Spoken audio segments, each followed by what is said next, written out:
হবিগঞ্জে বোরো ধান ও চাল সংগ্রহের লক্ষ্যমাত্রা নিয়ে মাঠে নেমেছে খাদ্য বিভাগ। এবছর জেলায় ৮,০৯০ মেট্রিক টন ধান এবং ১৭,২২০ মেট্রিক টন চাল সংগ্রহের লক্ষ্য ধরা হয়েছে।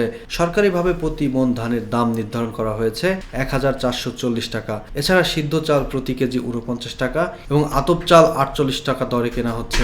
তবে সংগ্রহ অভিযানে বড় বাধা হয়ে দাঁড়িয়েছে আগাম বন্যা। জেলার ৫টি উপজেলার প্রায় ২১,০০০ কৃষকের ১১,০০০ হেক্টর জমি তলিয়ে যাওয়ার লক্ষ্যমাত্রা পূরণ নিয়ে সংশয় দেখা দিয়েছে।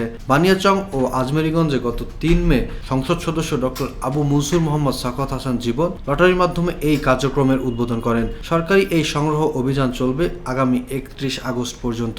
হবিগঞ্জ জেলার জন্য ধার্যকৃত ৮,০৯০ মেট্রিক টন ধান, ১০,০৪২ মেট্রিক টন সিদ্ধ চাল এবং ৬০,১৭৮ মেট্রিক টন আতপ চালের লক্ষ্যমাত্রা আশা করি সংগ্রহ সময়সীমার মধ্যে আমরা অর্জন করতে পারব।